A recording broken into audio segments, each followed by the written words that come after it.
오늘 아침 우리에게 주시는 하나님 말씀은 고린도전서 15장 20절로 34절까지의 말씀입니다.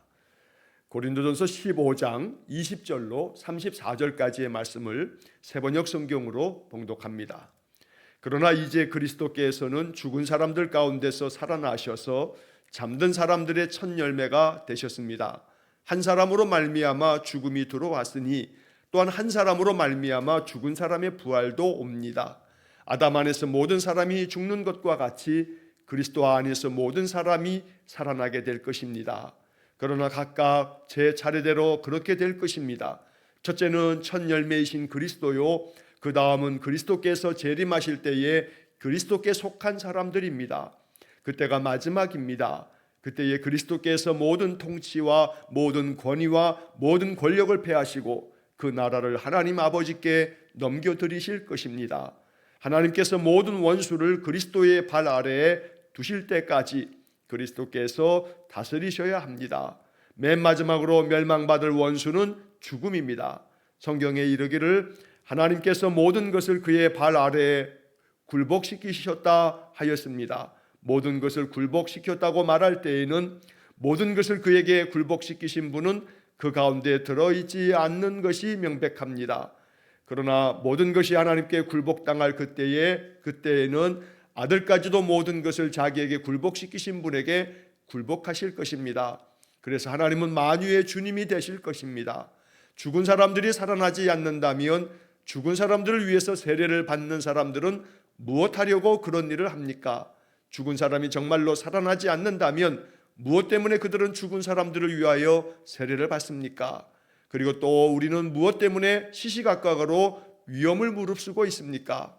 형제자매 여러분, 나는 감히 단언합니다. 나는 날마다 죽습니다. 이것은 우리 주 예수 그리스도께서 여러분에게 하신 그 일로 내가 여러분을 자랑스럽게 여기는 것만큼이나 확실한 것입니다. 내가 에베소에서 맹수와 싸웠다고 하더라도 인간적인 동기에서 한 것이라면 그것이 나에게 무슨 유익이 되겠습니까? 만일 죽은 사람이 살아나지 못한다면 내일이면 죽을 터이니 먹고 마시자 할 것입니다. 속지 마십시오. 나쁜 동무가 좋은 습성을 망칩니다. 똑바로 정신을 차리고 죄를 짓지 마십시오. 여러분을 부끄럽게 하려고 내가 이 말을 합니다만 여러분 가운데서 더러는 하나님을 아는 지식이 없습니다. 아멘. 자, 고린도전서 15장 부활에 대한 것을 가르치는 이 부활장이라고도 불려지는 15장의 이야기를 지금 계속 읽고 있습니다. 내일과 모레 주일까지 이 15장의 본문 58절까지의 이야기를 우리가 이렇게 5일 동안에 계속해서 읽어가고 있습니다. 바울이 고린도교에 보낸 이 고린도전서의 이야기 중에서 이 부활장은 아주 대단히 중요한 장입니다.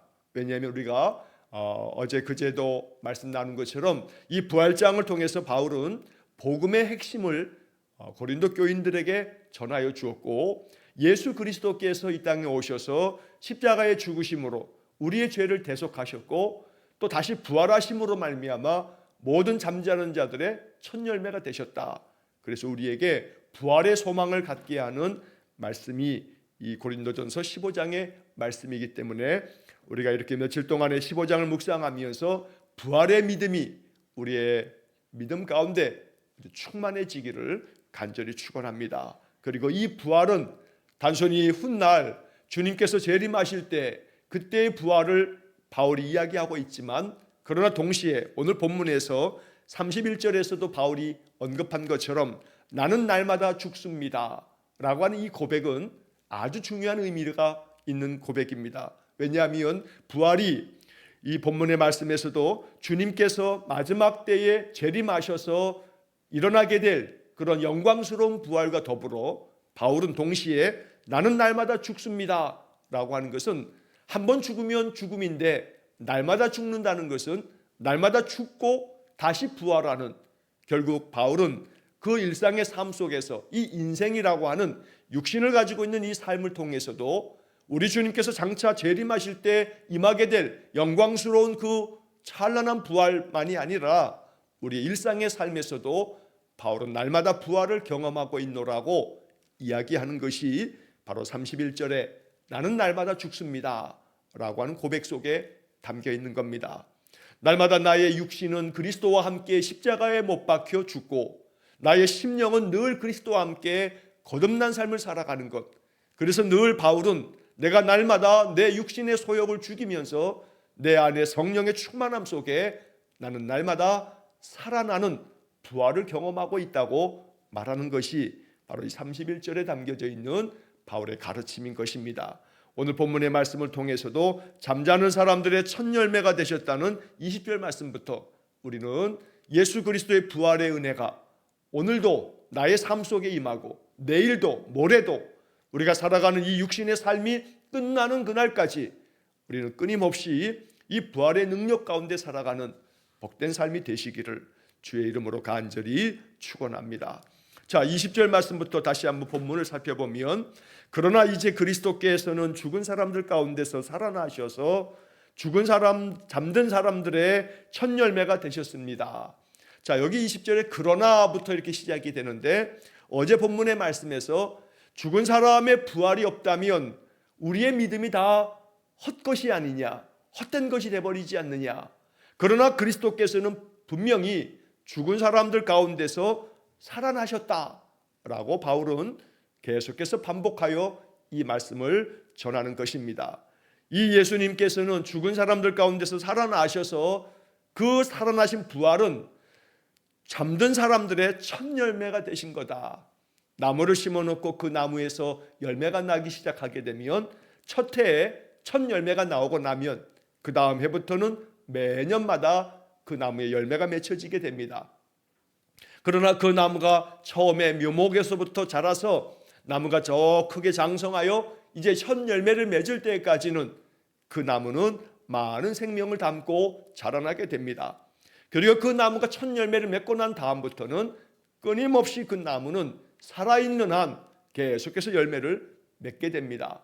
예수 그리스도께서 이 땅에 오셔서 이제 예수님 십자가에 죽으실 때까지 우리는 그 한 나무 안에서 열매가 날 때까지의 기다림처럼 우리 주님께서 인생의 모든 죄를 짊어지시고 십자가에 죽으시고 사흘 만에 다시 부활하셨는데 바울은 이것을 첫 열매라고 하는 단어로 이렇게 말씀하고 있는 겁니다. 그래서 모든 잠든 사람들, 여기서 잠들었다는 것은 단순히 저녁에 대어 잠드는 수면을 얘기하는 게 아니라 죽은 자들을 얘기하는 겁니다. 그래서 주님 안에서 잠든 사람들 모든 죽은 이들이 예수 그리스도께서 다시 살아나심처럼 우리도 또한 다시 살아나는 부활의 은혜가 있다는 것을 바울이 선언하고 있습니다. 자, 여기 21절과 22절 말씀에서 바울은 아담과 예수 그리스도를 비교하면서 한 사람으로 말미암아 죽음이 들어왔다. 아담으로 말미암아 우리 모든 인생은 죽을 수밖에 없는 존재가 됐다. 생명나무를 먹으면서 하나님이 지으신 에덴에서 영원히 살아갈 수 있었음에도 불구하고 그들은 하나님께서 금하신 금지 명령, 선악을 알게 하는 나무의 열매는 먹지 말라 함으로 말미암아 반드시 죽으리라. 그래서 인생은 죽음을 맞아들일 수밖에 없게 됐습니다. 한 사람 아담으로 말미암아 그래서 사망 권세가 이 땅에 들어오고 죽음이 들어왔지만 그러나 또한 한 사람으로 말미암아 죽은 사람의 부활도 옵니다. 예수 그리스도로 말미암아 이 사망 권세를 이기시고 우리에게 다시금 부활이 찾아오는 부활의 영광을 주시는 주님의 은혜를 선포하는 겁니다. 그래서 21절의 이 말씀을 22절의 말씀에서 바울은 이어서 바로 설명을 합니다. 이 한 사람으로 말미암아 죽음이 들어왔다는 것은 아담 안에서 모든 사람이 죽는 것과 같이 바로 그 한 사람이 아담이고 또 한 사람으로 말미암아 죽은 사람의 부활도 옵니다. 여기서의 한 사람은 그리스도 안에서 모든 사람이 살아나게 될 것입니다. 라고 이렇게 예수 그리스도 이 한 사람으로 말미암아 우리에게는 생명의 능력이 다시 부어지는 부활의 말씀을 전하는 겁니다. 우리는 여기 22절의 이 마지막 부분의 이 말씀을 내 마음, 내 삶의 복음으로 이 말씀을 받아야겠습니다. 그리스도 안에서 모든 사람이 살아나게 될 것입니다. 우리의 마음이 하루하루 이 인생의 멍에를 지고 살아갈 때 괴로움이 많습니다. 내용은 다 다르겠습니다만 우리 각자가 짊어지고 있는 이 괴로움은 우리로 하여금 인생의 삶에 대한 많은 아픔을 갖게 됩니다. 그러나 22절의 이 말씀처럼 그리스도 안에서 모든 사람이 살아나게 될 것입니다. 우리 이 말씀을 굳게 붙잡고 내가 그리스도 안에 거하고 그리스도께서 내 안에 거하시면서 늘 주님과 함께하는 삶을 통해서 모든 사람이 살아나게 될 것이다. 우리의 마음 심령에서부터 이렇게 다시 살아나는 그런 생명의 은혜가 있기를 간절히 축원합니다. 예수 그리스도 안에서 내가 살아나기를 원합니다. 내 마음이 살아나기를 원합니다. 내 영혼이 살아나기를 원합니다. 날마다 죽을 것만 같은 마음, 또 사는 것보다는 죽는 게 낫겠다 하는 괴로움의 마음, 이런 모든 마음에서부터 우리가 살아나고 우리의 삶의 모든 형편과 모든 환경까지도 하나님의 은혜 안에서 살아나는 그런 역사가 있기를 간절히 축원합니다. 자, 23절서부터 28절까지 이어지는 긴 말씀은 바울이 계시의 말씀을 받아서 우리에게 전하여 주는 겁니다. 그래서 바울은 이런 얘기를 합니다. 모든 사람이 살아나게 되는데 그러나 각각 제 차례대로 그렇게 될 거다. 그래서 차례를 얘기하면서 바울은 첫째는 첫 열매이신 그리스도께서 살아나시는 것이고, 그래서 예수 그리스도의 부활과 함께 이제 그 다음은 그리스도께서 재림하실 때에 이제 그리스도께 속한 사람들이 그 다음이고, 그래서 바로 주님께서 잠자는 자들의 첫 열매가 되심으로 부활하심으로 인해서 이제 그 다음에는 예수 그리스도를 믿음 안에서 고백하며 그리스도를 따르는 제자들이 이 세상을 떠나가게 되어도 그들이 다시금 부활의 영광을 얻게 될 것이고, 이제 그 다음에 24절 이하의 말씀에서는 그때가 마지막입니다. 그때는 그리스도께서 모든 통치와 모든 권위와 모든 권력을 패하시고 그 나라를 하나님 아버지께 넘겨드리실 것입니다.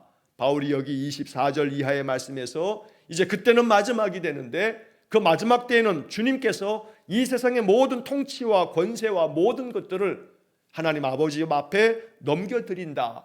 결국 이 세상에 하나님의 심판이 임하고 이제 이 모든 것의 심판자가 하나님 되셔서 하나님이 세상 모든 만물을 다스리시게 될 텐데, 바로 그때가 이제 온 만물이 그리스도 안에서 다시금 부활의 영광을 얻게 되는 그때가 될 거다. 바울이 이런 얘기를 하고 있는 겁니다. 25절의 말씀에서 하나님께서 모든 원수를 그리스도의 발 아래에 두실 때까지 그리스도께서 다스리셔야 합니다. 맨 마지막으로 멸망받을 원수는 죽음입니다. 예수님께서 이 땅에 오셔서 십자가에 죽으시고 부활하심으로 인해서 이제 모든 생명이 다시 부활하는 예수 그리스도를 믿고 따르는 이들에게 부활의 영광이 주어지는 것을 얘기하면서 바울은 이 말씀을 통해서 마지막 심판의 때 주 예수께서 여기 23절에 말한 것처럼 그리스도께서 재림하실 때, 재림이라고 하는 이 표현을 바울이 이 말씀에서 언급하고 있습니다. 예수 그리스도께서 다시 오시는 예수 그리스도의 그 재림의 때는 그때가 마지막 하나님께서 세상을 심판하시는 때가 될 거고, 그 마지막 때에 멸망받을 원수는 죽음이다. 개역개정 성경에서는 사망이다. 그러므로 이 사망 권세로 인해서 모든 세상의 사람들이 죽임을 당하는 것이고 영원한 멸망을 당하게 되지만, 우리 주님께서 재림하실 때 믿음의 사람들이 다시 살아나는 부활의 영광을 얻게 됨으로써 모든 사망 권세의 사단이 이제 모든 멸망을 당하게 될 것을, 심판당할 것을 이렇게 말씀하고 있습니다. 이어서 27절에서 바울은 시편 8편 6절 말씀을 인용하면서 이렇게 말씀합니다. 성경에 이르기를 하나님께서 모든 것을 그의 발 아래에 굴복시키셨다 하였습니다. 시편 8편 6절의 말씀을 바울이 이렇게 인용하면서 이 말씀을 이렇게 해석하는 겁니다. 모든 것을 굴복시켰다고 말할 때에는 모든 것을 그에게 굴복시키신 분은 그 가운데 들어있지 않은 것이 명백합니다. 그러나 모든 것이 하나님께 굴복당할 그때에는 아들까지도 모든 것을 자기에게 굴복시키시는 분에게 굴복하실 것입니다. 그래서 하나님은 만유의 주님이 되실 것입니다. 사실 여기 나와 있는 27절부터 27절, 28절은 많은 어려움이 있는 그런 해석의 여지가 있는 본문이기도 합니다. 자, 먼저 27절에서 하나님께서 이 모든 것을 그의 발 아래 굴복시키셨다. 바로 여기서 말하는 그의 발 아래 예수 그리스도의 발 아래 굴복시켰다는 말인데, 이 시편 8편의 이야기는 메시아의 예언 시편으로 아주 중요한 시편입니다. 그래서 이 27절에 얘기하고 있는 하나님께서 모든 것을 메시아, 장차 오실 그리스도의 발 아래 굴복시켰다. 그래서 예수 그리스도로 말미암아 이 세상 모든 만물, 사망 권세까지 주님 앞에 굴복하게 되는 것이다. 그래서 이 얘기는 예수 그리스도 메시아가 사망 권세까지도 굴복시키셔서 사망 권세를 이기신다라고 하는 얘기를 이렇게 표현하는 겁니다. 그래서 이 번역으로 보면 우리가 그냥 읽었을 때 이 말씀의 의미가 잘 이렇게 선명하게 또 쉽게 와닿지 않는 부분이 있습니다. 하나님께서 장차 보내실 메시아, 그 메시아는 이 세상 모든 만물을 다스리실 분인데 심지어 사망까지도 예수 그리스도에게 굴복하게 된다. 그래서 예수 그리스도는 바로 그 사망도 이기시는 그런 메시아가 된다라고 하는 얘기를 이렇게 표현한 겁니다. 그래서 모든 것을 다 굴복시키셨다 이렇게 말할 때 이렇게 굴복시키시는 분은 하나님이신데 그 굴복시키시는 분은 그 가운데 들어가 있지는 않는 것이 명백하다. 그래서 예수 그리스도께서 이 세상 모든 만물을 다 굴복시키셔서 이기실 때, 승리하실 때 이 모든 것들을 승리케 하시는 분이 누군가? 그분은 바로 하나님이시다. 자, 그래서 이어지는 28절의 이 본문은 사실은 신학적으로 굉장히 여러 가지 이 교회사적으로 어려움이 있었던 본문이었습니다. 이것 때문에 이단들이 또 발생하기도 했습니다. 그래서 여기 28절에 모든 것이 하나님께 굴복당할 그때에는 아들까지도 모든 것을 자기에게 굴복시키신 분에게 굴복하실 것입니다. 여기서 나온 것이 아리우스라고 하는 고대의 이단이 있었습니다. AD 한 300년, 400년, 500년까지 이 아리우스 이단들이 아주 세상에 많은 그런 신자들에게 여러 가지 많은 이 신앙에 위해를 가했던 그런 역사가 교회사적으로 있습니다. 자, 이 아리우스라고 하는 사람은 오늘 이 본문의 말씀 28절로 인해서 어떤 이야기를 주장하냐 하면 성자께서는 예수님께서는 하나님에게 종속되어져 있다. 그래서 이것을 유일신론이라고도 이렇게 말하는데 예를 들자면 오늘날 이 하나님의 왕국이라고 이렇게 얘기하는 여호와의 증인들, 그래서 여호와의 증인들 이렇게 그들의 그 처소를 가게 되면 그 모임 장소, 그들이 모이는 그런 집회 장소를 보게 되면 하나님의 왕국이라고 하는 그런 표현을 쓰면서 여호와의 증인이라고 그 이름 자체가 여호와의 증인, 그들은 여호와 하나님에 대한 신앙을 가장 으뜸으로 이야기를 하면서 결국 이 여호와의 증인이라고 하는 이들은 오직 여호와 하나님이 가장 으뜸이 되신다라고 하는 것을 기본적으로 바탕에 깔고 있습니다.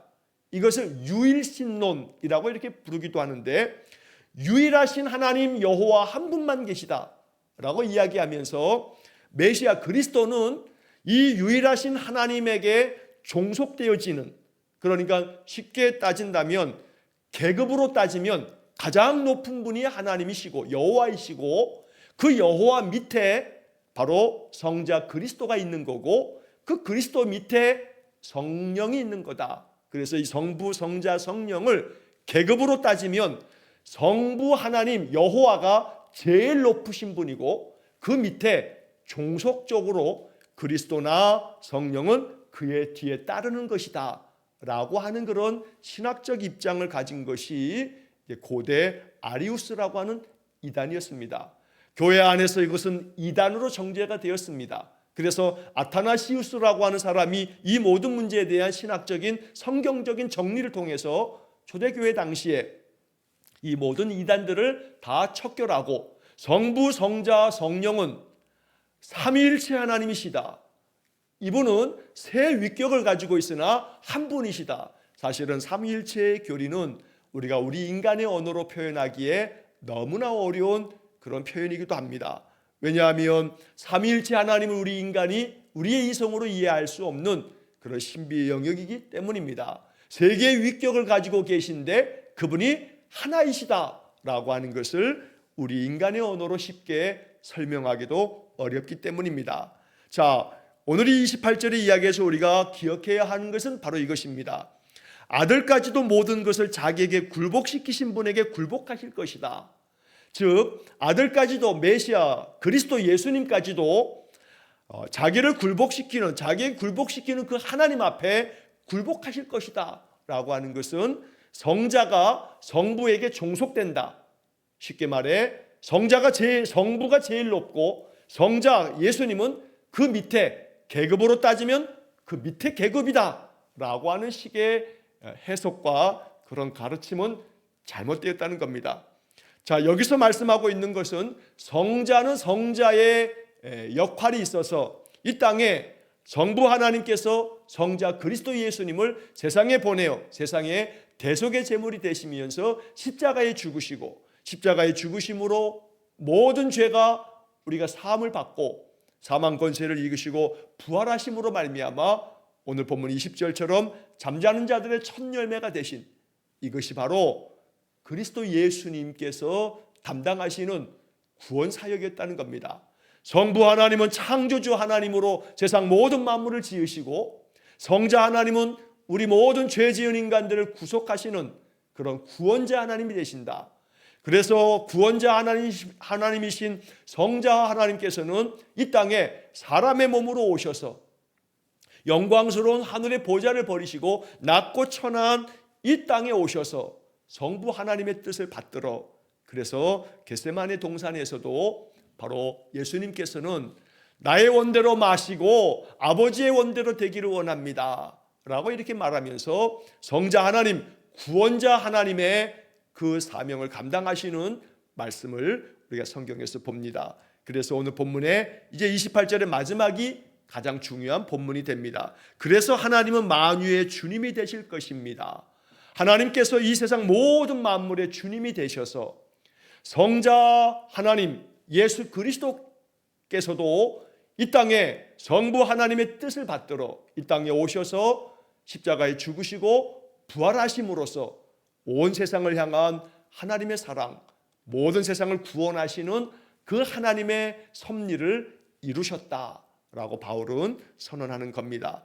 자, 그러면서 이제 29절 이하의 말씀에서 또다시 그 앞에서 얘기했던 어제 본문 말씀처럼 죽은 사람이 살아나지 않는다면 이러이러한 문제가 어떻게 되겠냐 하는 그런 논리로 또 이야기를 이어가는데, 자, 이 29절 말씀에서는 고린도 교회의 특수한 상황이 여기에 담겨져 있습니다. 바로 죽은 사람들을 위해서 세례를 받는 사람들은 무엇하려고 그런 일을 합니까? 또 죽은 사람이 정말로 살아나지 않는다면 무엇 때문에 그들은 죽은 사람들을 위하여 세례를 받습니까? 이런 질문을 하고 있습니다. 여기 담겨있는 29절의 이 질문은 고린도 교회 안에 신자들 가운데 이런 사람들이 있었던 겁니다.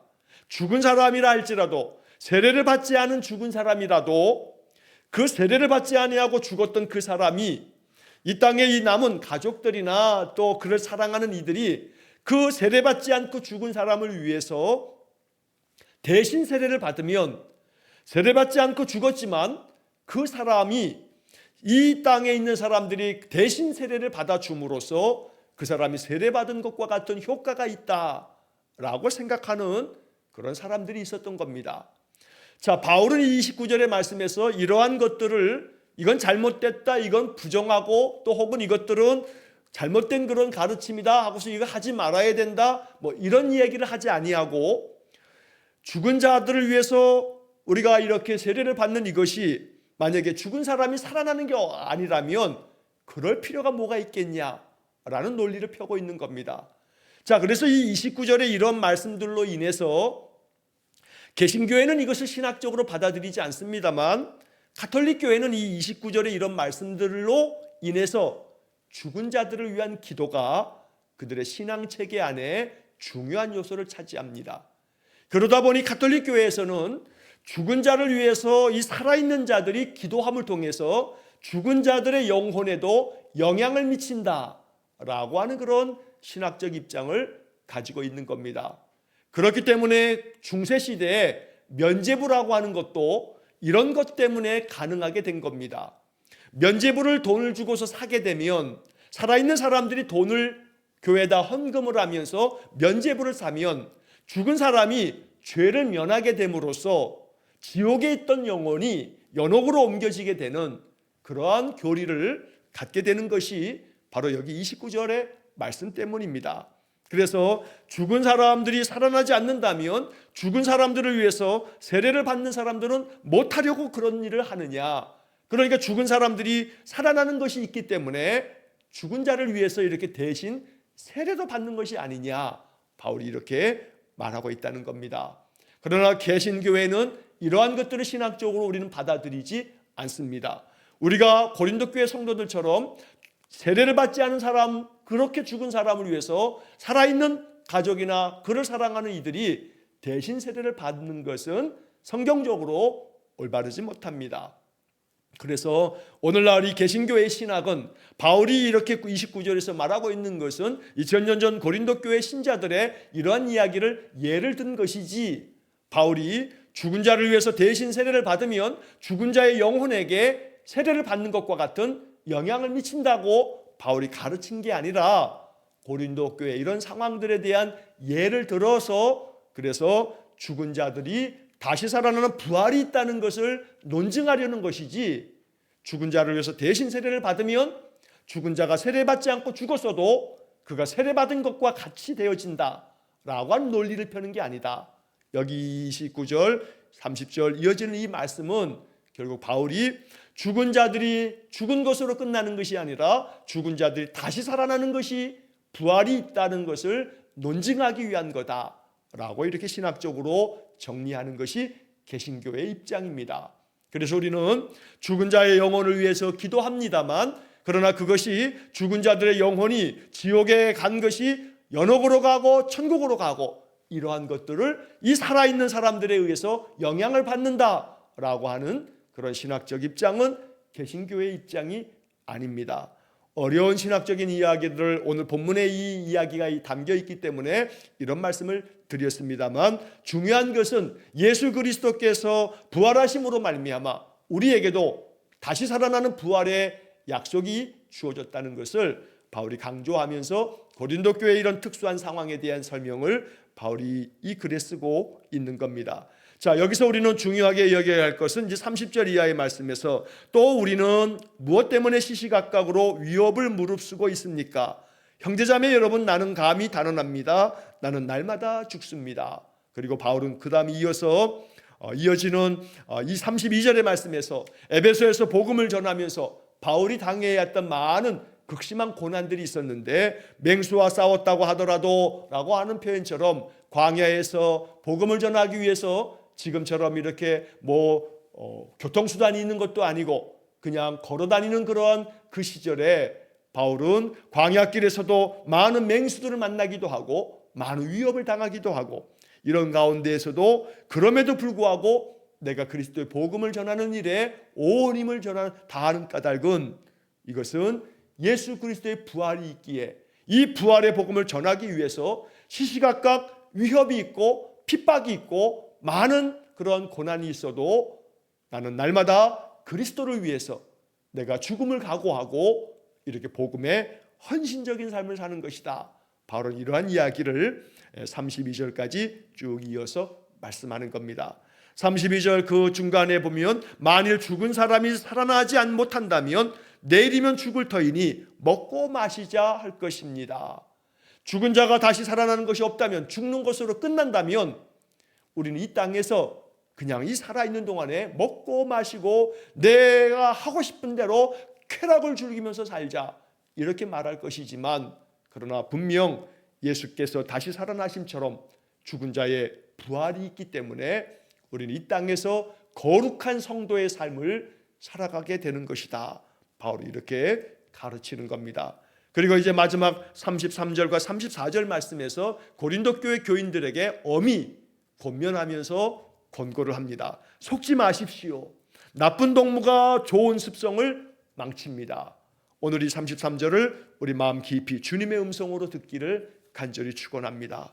속지 마십시오. 어떤 누구의 가르침도 거짓된 가르침을 받아들이지 말고 오직 바른 복음 위에 말씀 위에 굳건히 서라고 이야기하면서 나쁜 동무가 좋은 습성을 망칩니다.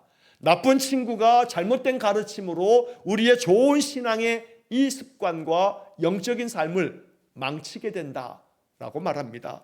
그래서 언제나 나의 신앙에게 유익을 주고 서로 믿음이 분발할 수 있도록 선한 믿음의 사람들을 가까이 하는 것이 지혜로운 삶이 될 것입니다.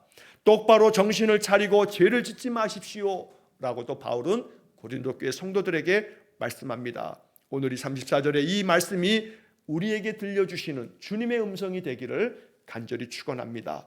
똑바로 정신을 차리고 우리의 삶의 경건을 이어가며 우리의 영적 삶이 우리의 모든 육신의 삶에도 영향을 미치는 그런 영에 속한 사람, 늘 성령이 이끄시는 대로 살아가는 사람, 바로 그런 믿음의 사람 될 수 있기를 간절히 축원합니다.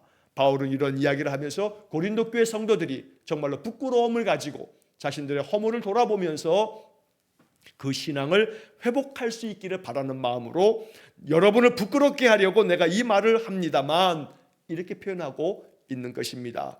여러분 가운데 더러는 하나님을 아는 지식이 없습니다.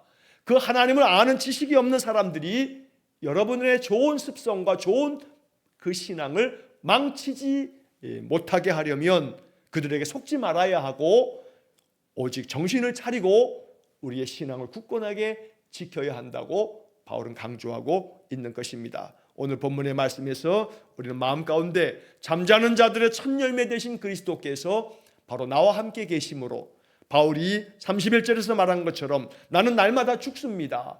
날마다 죽는다는 것은 내가 그리스도 안에서 나의 정과 욕심을 십자가에 못 박고 라고 하는 갈라디아 5장의 말씀처럼 우리들의 마음 가운데 날마다 내 마음의 사망 권세가 마음의 어두움이 다 죽고 근심과 걱정과 염려가 죽고 나의 고집된 자아가 죽고 오직 그리스도 안에서만 다시 새 생명으로 살아나는 날마다 그리스도와 함께 사는 그런 귀한 복이 있기를 간절히 축원합니다. 내가 그리스도와 함께 십자가에 못 박혔나니 그런즉 이제 내가 사는 것은 나를 살리신 예수 그리스도를 믿는 믿음 안에서 사는 것이라고 바울은 갈라디아 5장에서 우리에게 말씀합니다. 날마다 그리스도와 함께 죽고 그리스도와 함께 사는 그런 부활의 삶이 늘 우리의 일상이 될 수 있기를 주의 이름으로 간절히 축원합니다. 기도하겠습니다. 자비로우신 아버지 하나님, 아담으로 말미암아 세상에 사망의 권세가 들어왔으나 그리스도 예수님으로 인하여서 생명의 부활이 들어왔으니 잠자는 자들의 첫 열매 되신 그리스도를 믿는 우리 믿음의 사람들에게 날마다 부활의 영광이 있기를 간절히 원합니다. 죽을 것만 같은 괴로움이 많은 인생이지만 내 안에 그리스도께서 함께 하시니 날마다 소망 가운데 주님을 붙들고 늘 날마다 주님과 함께 살아나는 귀한 복을 내려 주옵소서. 그리하여 사망 권세가 결코 우리 성도들을 위협하지 못하도록 날마다 생명의 은혜 가운데 하루하루 감사와 기쁨이 넘치는 평강의 삶이 되게 해 주옵소서. 오늘도 주님, 우리 성도들의 모든 인생 삶 속에 부활의 영광이 임하며 늘 생명의 능력이 충만한 귀한 복을 허락해 주옵소서. 한날의 모든 삶을 주님께 의탁하오며 예수님 이름으로 기도하옵나이다.